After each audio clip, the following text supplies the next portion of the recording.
Welcome to my channel. I still remember that night with almost unbearable clarity.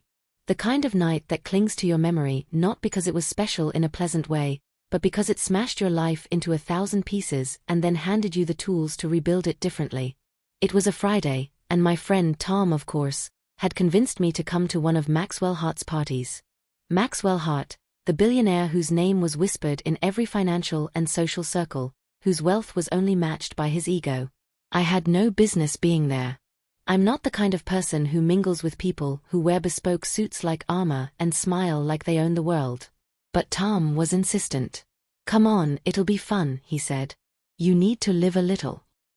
And that's how I ended up in a crowded penthouse, the city skyline stretching behind floor-to-ceiling windows, glasses of champagne in hands I didn't trust my own fingers to hold.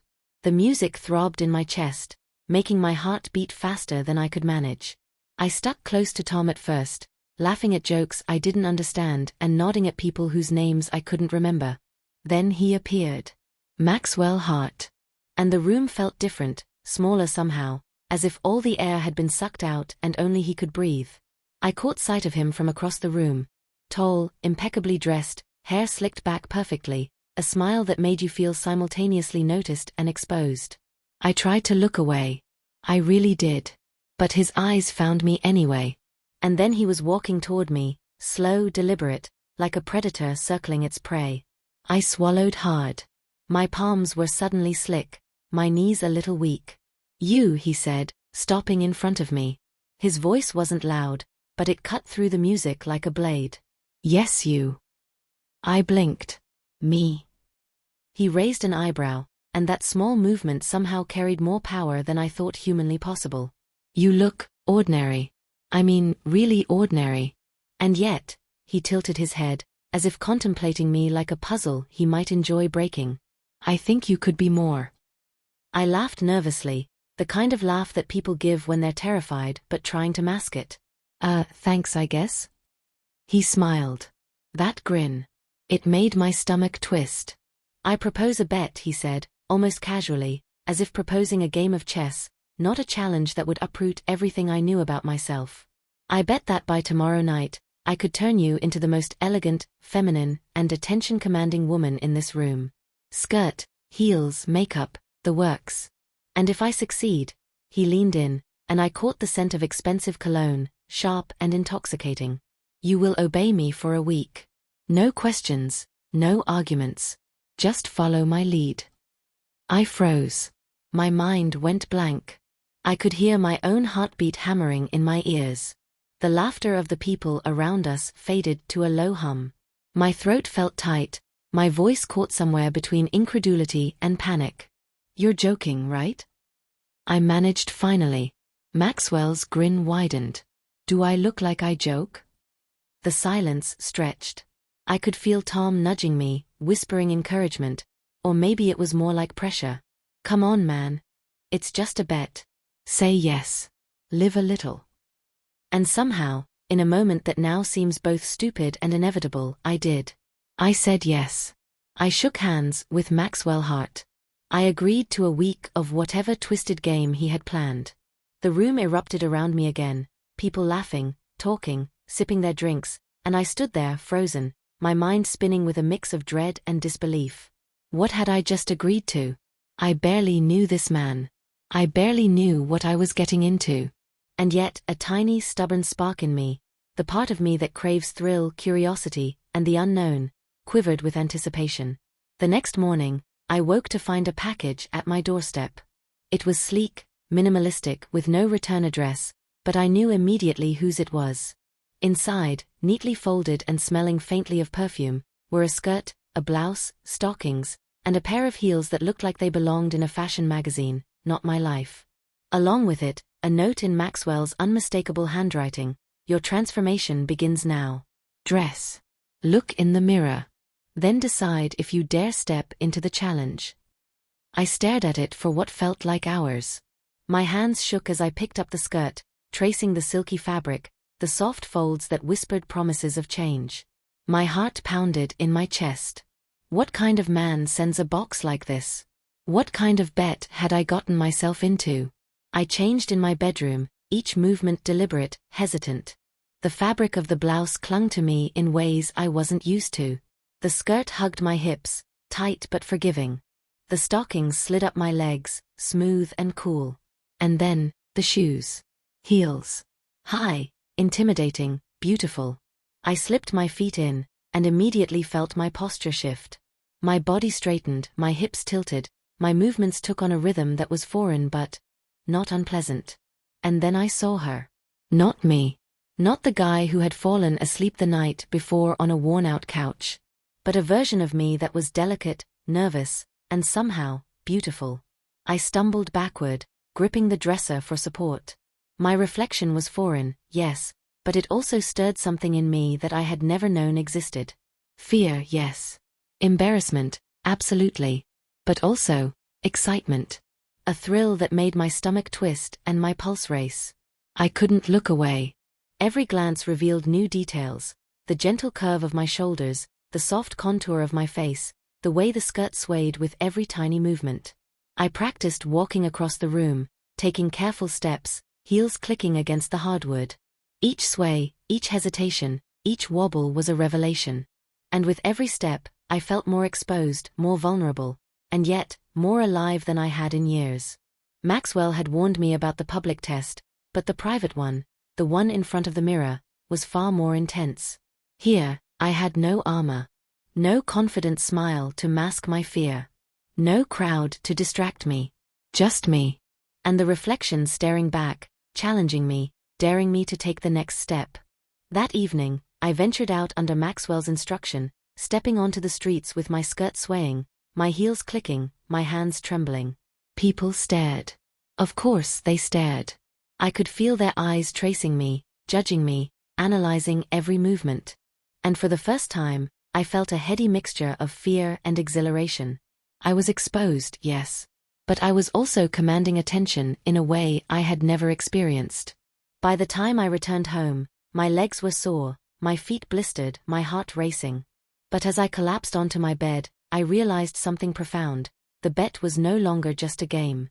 It was a portal into a world I hadn't known existed, a world where vulnerability and excitement could coexist, where fear could transform into empowerment, where a single decision could unravel everything I thought I knew about myself, and build something entirely new in its place. I had agreed to Maxwell's bet on a whim, a dare fueled by curiosity and alcohol, but now I understood. This wasn't just about skirts and heels. It was about identity. About risk. About discovering a side of me that I had hidden, perhaps even from myself, for far too long. And I was terrified. But I couldn't wait to see what came next. The morning after my first foray into skirts and heels, I woke with a strange combination of dread and anticipation. My feet ached from the unfamiliar weight of the heels, my legs still trembling from the unfamiliar sway, and yet, I couldn't stop thinking about that reflection. The reflection that had shown me something I didn't know existed, something I didn't know I could be. I knew the real challenge was about to begin. Maxwell hadn't just sent me outfits to toy with my curiosity. He wanted me out there, visible, exposed, scrutinized. And the first place he demanded I test this new me was the office. Walking into work that morning was like stepping onto a stage I had never rehearsed for.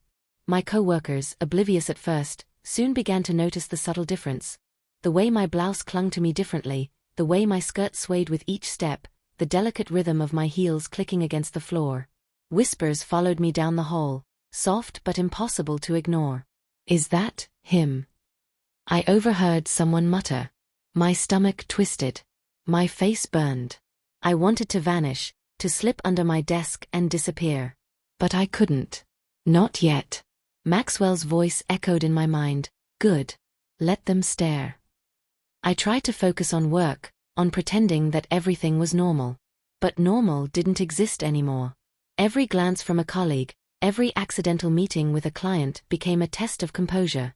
I shifted in my chair, crossed my legs more carefully, tried to speak in a tone that sounded natural yet feminine, and each effort felt like walking a tightrope. Lunchtime was worse. Eating with co-workers, trying to navigate the social nuances of conversation without letting my hands tremble or my voice falter, I felt trapped in a spotlight that I couldn't escape. People stared, sometimes openly, sometimes in fleeting glances that cut through me like ice. Every word I spoke was measured, every laugh forced, every gesture deliberate. And then there was Tom. He couldn't resist checking in. "Wow. I didn't know you could pull that off," he said, grinning. "Honestly, you look different. Good different. Weirdly good." I wanted to curse him. I wanted to punch him in the arm. Instead, I smiled weakly, trying to mask the turmoil churning inside me. "Thanks," I murmured. By midweek, the disruption had reached a level I couldn't ignore. My reflection at home no longer felt comforting. It reminded me that every step I took outside exposed me to judgment. Every morning I dressed in Maxwell's carefully curated outfits, my nerves taut, my pulse quickening, my hands shaky. But I couldn't stop. I wanted to understand, to explore, to survive. The real challenge wasn't just the clothing, it was the way people reacted. At the coffee shop, the barista's eyes lingered a second too long. On the subway, passengers whispered and giggled. Even friends who had known me for years looked at me differently, a mixture of curiosity and awkwardness in their expressions. I felt like I had become a spectacle, a living contradiction, fragile yet commanding attention. And yet, amid all the embarrassment and fear, a small, persistent thrill had begun to grow. I noticed it when I caught a colleague subtly checking me out in a way that made my stomach flutter. I noticed it when a stranger complimented my outfit, genuinely and sincerely. I noticed it in the small victories, walking with a bit more sway, speaking with slightly more confidence, holding my head high even as my heart raced. But for every moment of empowerment, there was humiliation waiting in the wings. Maxwell was relentless. He demanded photos of me in my outfits, insisted I experiment with makeup techniques that made my hands shake, tested my poise in situations where I had no control. One night, he called unexpectedly. "Walk through the park," he instructed. "High heels, dress, no jacket. And smile. Let everyone see you." The idea made my blood run cold. The park was full of people, neighbors, joggers, couples walking dogs. I imagined their laughter, their whispers, their judgment. And yet, I did it. I walked. I swayed. I smiled, despite the panic clawing at my chest. And when I returned home, exhausted and shaky, I realized something profound. I had survived. I had survived and, somehow, felt a spark of exhilaration. By the end of the week, my life had become a complex balancing act. At work, I had to navigate the whispers, the stares, the subtle shifts in how people interacted with me.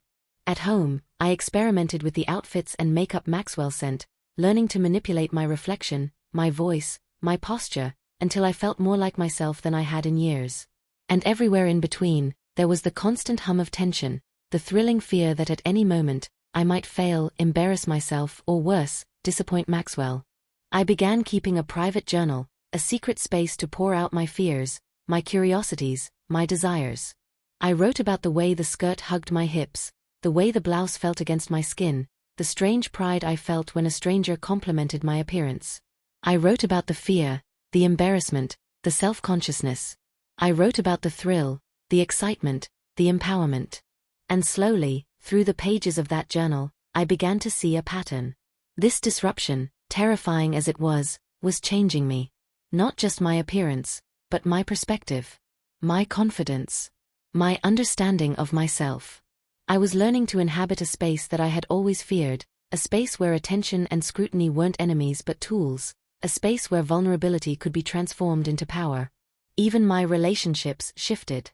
Friends who had teased me about the outfits now asked questions, genuinely curious. Strangers offered smiles, nods, and compliments that lifted me in ways I hadn't anticipated. And in moments of solitude, I practiced, walking, sitting, gesturing, refining my movements until they felt natural, until the reflection staring back at me seemed less like a stranger and more like an emerging version of myself I had never dared to explore. By the end of this disruptive week, I realized something that terrified and exhilarated me simultaneously. My life had been upended, yes. But in that upheaval, I had discovered a side of myself I didn't know existed. One that thrived under scrutiny, that found excitement in exposure, that felt more alive in skirts and heels than I ever had in my old, safe, comfortable identity. Maxwell's bet had started as a challenge, a game of control and power. But it had become a crucible, melting away fear, embarrassment, and hesitation, forging something new, a version of me that was daring, visible, and alive. And the thought of tomorrow, of continuing this transformation, facing new challenges, embracing new experiences, sent a shiver of anticipation down my spine. I was no longer just surviving the disruption. I was beginning to understand, in a deeply personal, terrifying, and thrilling way, that I could thrive in it. By the time I reached the middle of the week, the public appearances and forced interactions had left me exhausted. My mind was a whirlwind of anxiety, adrenaline, and, confusingly, curiosity. The fear that had dominated the first few days began to blend with a strange fascination. Who was I under these layers of silk, lace, and makeup? Who could I become if I let myself explore without judgment, without an audience? It started with small experiments in the privacy of my apartment. Maxwell had instructed me to practice walking in heels, but I began to extend the practice. I would spend hours pacing my living room, my reflection in the tall mirror becoming both a teacher and a confidant. I learned how to shift my weight delicately, how to maintain balance, how to glide across the floor in a way that felt simultaneously graceful and powerful. Each movement felt like unlocking a secret code about my body, my presence, my energy. The mirror became my sanctuary. I tried on every outfit Maxwell sent, pairing skirts with blouses, experimenting with color combinations and textures. I discovered the way a soft fabric could accentuate curves I had never thought existed on me, how a fitted blouse could make my shoulders appear slimmer, my posture taller, more confident. My hands trembled the first few times I applied makeup. Contouring, blending, mascara, lipstick. Each stroke was a challenge, a lesson in patience, precision, and vulnerability. At first, I was clumsy. Eyeliner smudged, foundation uneven, lips overdrawn. I would step back, staring at the reflection, and feel a mix of frustration and embarrassment. "I can't do this," I whispered to myself, my voice catching in the quiet apartment. But slowly, gradually, the mistakes became less frequent. The reflection staring back at me began to look more like someone I could recognize, someone I could own. The thrill came not just from the technical mastery, but from the intimacy of the exploration. I started experimenting with small gestures, tilting my head just slightly, letting my fingers brush against my skirt as I walked, practicing subtle smiles that could shift the way I felt and the way others perceived me. I practiced speaking softly, letting my voice rise and fall in tones I had never dared use, learning how to inflect confidence and charm into words that had once felt flat and mundane. One evening, I set up a makeshift photo studio in my living room. I arranged the lighting carefully, placed a camera on a tripod, and began taking pictures. I posed awkwardly at first, stiff and uncertain, but with each click, something inside me loosened. I began to see patterns in my posture, in the way I held my head, in the curve of my smile. I experimented with angles, expressions, and moods. I captured the way light fell on my hair, the soft shadow of a cheekbone, the subtle sway of a skirt. And then, almost without realizing it, the experimentation became exhilarating. I would try daring combinations of clothing and makeup, push the boundaries of what I thought I could pull off. I found joy in the challenge, in the discovery, in the way the mirror transformed from a tool of scrutiny into a canvas for self-expression. The thrill wasn't without fear. Every time I tried a new look, a new pose, a new technique, I felt the echo of Maxwell's expectations, the lingering knowledge that he was watching, even if only metaphorically. What if I failed? What if I looked ridiculous? What if this version of me was laughable? The fear made the triumphs sharper, the victories sweeter. Each success, no matter how small, was a personal revolution, a claim over a part of myself I had never known I could own. I also began exploring the emotional layers of this transformation. Dressing, walking, speaking, and observing myself in the mirror made me feel vulnerable in ways I hadn't experienced before. And yet, in that vulnerability, I discovered strength. I could feel the heartbeat of a new identity forming, fragile but insistent. A version of me that could wield attention as power, that could navigate scrutiny with a mixture of grace and confidence, that could play with perception and emerge exhilarated rather than defeated. There were private moments when the thrill became almost overwhelming. Standing in front of the mirror in a flowing skirt, hair cascading over my shoulders, lipstick perfectly applied. I would spin slowly, feeling the fabric brush against my legs, the heels forcing me to sway. I would laugh softly at the person staring back, because yes, it was still me, but also because it was someone I had never dared to be. I felt a heat in my chest, a surge of excitement that I couldn't name, a delicious mix of fear, pride, and curiosity. I began leaving little experiments in public for myself. Running errands in different outfits, trying makeup that drew subtle attention, practicing the sway of my hips as I walked past strangers. Each outing was carefully timed, calculated, and yet liberating. I began to notice the subtle ways people reacted, a lingering glance from a cashier, a soft compliment from a stranger, the way some people's heads turned involuntarily. The thrill of discovery was addictive. And yet, I never lost sight of the stakes. Maxwell's bet was still in the background of every experiment, a silent reminder that I had committed to something far larger than myself. There were nights when I would collapse onto the bed, exhausted, sore, and trembling, thinking, what have I done? But even in those moments, I would glance at the mirror, and the reflection that stared back, flawed, imperfect, daring, would whisper, you are learning. You are growing. You are alive. By the end of these secret explorations, I had transformed not only my appearance but also my understanding of myself. The reflection in the mirror no longer intimidated me, it challenged me, invited me, and celebrated my curiosity. My hands had learned the subtle art of makeup, my posture had learned the poetry of heels, my movements had learned the rhythm of skirts. And most importantly, I had learned that exploration, private, intimate, fearless, could unlock doors I had never imagined existed. I began to anticipate each new day with a strange combination of anxiety and excitement. What new challenge would Maxwell throw at me? What new outfit, what new makeup technique, what new step in this bet would force me to grow further? And yet, amid the fear and anticipation, I found a quiet satisfaction in my own company, in the silent conversations with my reflection, in the thrill of secret mastery. I was becoming someone new. Someone daring. Someone alive in ways I hadn't known existed. And though the world outside still waited, full of judgment and curiosity, I felt a burgeoning sense of control over at least one realm. The private, intimate realm where I could explore, experiment, and discover the layers of my own identity. By the time Friday rolled around again, I wasn't just surviving Maxwell's bet, I was thriving in the shadows of it. I had discovered pleasures I hadn't expected, skills I hadn't imagined, and a version of myself I hadn't dared to meet. And though the next public test loomed, I felt for the first time a surge of genuine confidence. I could face the world as her, as me, as someone entirely new, and I might just enjoy it. By the time the weekend arrived, I had transformed in ways I never imagined possible. The private experiments had given me confidence, poise, and a growing sense of curiosity about this new version of myself. But Maxwell wasn't done. He never let the thrill linger in comfort. He pushed, tested, provoked. And now he had a public challenge in mind, a high-profile gala, cameras flashing, wealthy guests scrutinizing every detail of my appearance, every movement, every expression. When he sent the invitation, I felt my stomach tighten. This is it, I thought. This is where I prove myself. Or collapse completely. The night of the gala arrived, and I was meticulously prepared. Hair styled to perfection, makeup flawless, a dress that swayed elegantly with every step. The heels clicked against the marble floor of my apartment as I practiced pacing, each step calculated, deliberate, confident, or at least as confident as I could manage. The skirt swayed perfectly, the fabric soft and whispering against my legs.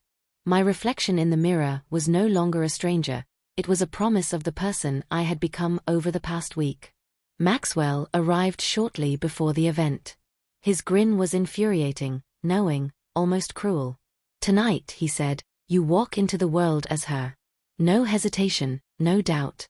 Every eye is on you. Do not falter. I swallowed hard, nodding. My throat was dry, my pulse racing.